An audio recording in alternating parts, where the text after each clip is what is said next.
A reading from 2 Timothy, chapter 4, verses 2 through 5. Preach the word, be prepared in season and out of season, correct, rebuke, and encourage with great patience and careful instruction. For the time will come when men will not put up with sound doctrine.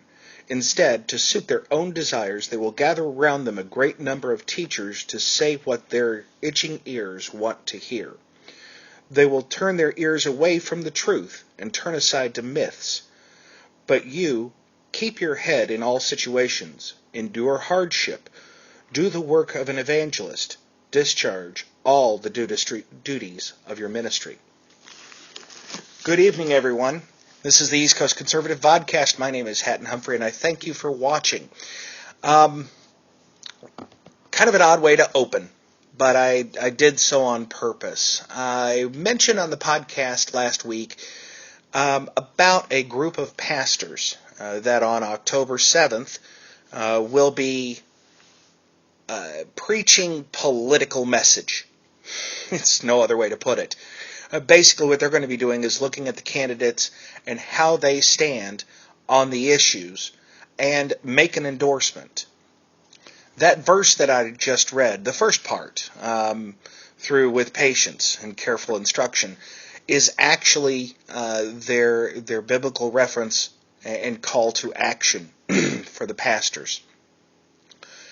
And what I wanted to do was kind of tie in this concept of preaching politics from the pulpit, which actually happens every week, whether it's put in the vein of politics or not, and tied in with something that was said and has been said in a number of places. And that is the concept of voting based on an issue. Now, I'll be the first to say that I am not one to fully go with the concept of this person is pro-abortion, so I'm not going to vote for them. Well, there's other issues going on. I'm also one to say that you need to vote your conscience. You need to vote with what your heart tells you and what your head tells you. Because at the end of the day, you have to live with how you flipped that switch, dotted that, you filled in that dot, or punched that Chad. And hopefully they punched all the way. So I wanted to talk about issues-based voting, and this concept of bringing in this thing, the Bible. You know, this is my thick one. I will admit I have thinner ones. I think this is my thickest one, but I wanted to raise this specter of Christianity, or whatever your religion is, whether you're Jewish, whether you're Muslim, whether you're Christian, whether you're Hindi.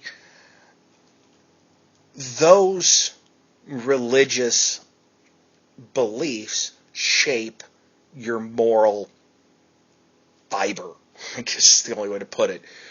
And more to a point, they shape how the issues impact how you're going to vote. Okay, point blank. I've seen bumper stickers that say this, and I love this. Granted, I mock those that wear their politics on their bumper. But it says, you can't be Catholic and pro-choice. Why?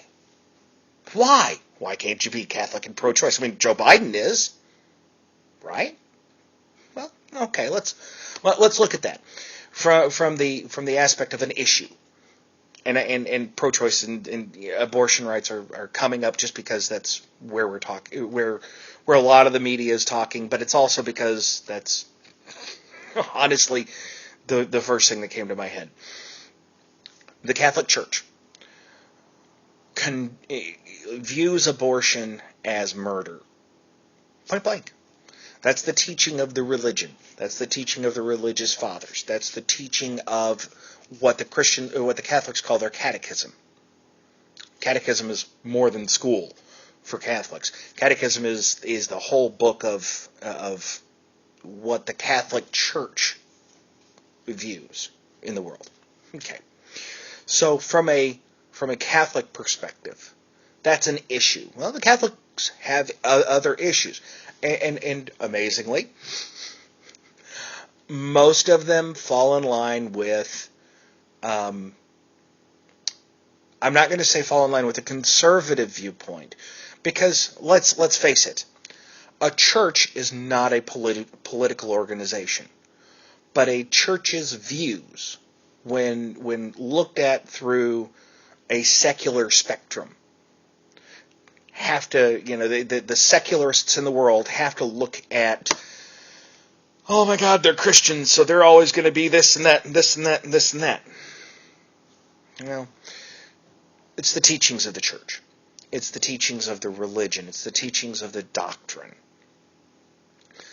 And they vary. Let's be honest. Not all Christians are anti-abortion. Not all Christian tenets say anything about abortion. They don't.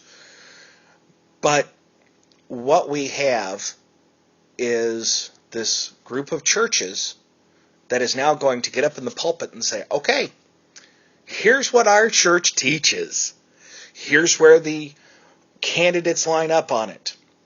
Based on, quite honestly, it's quite logical.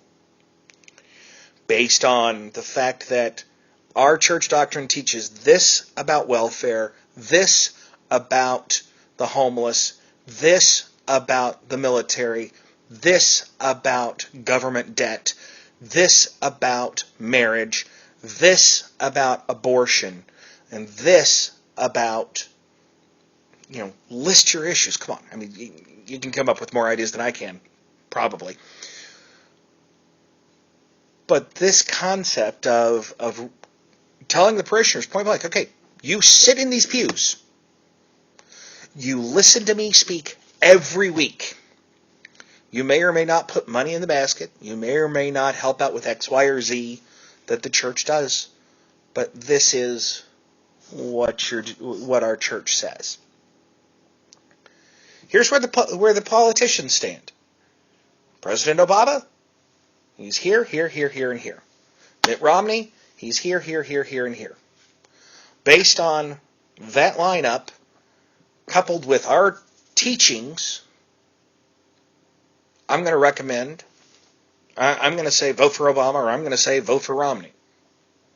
Now, it's also going to be skewed.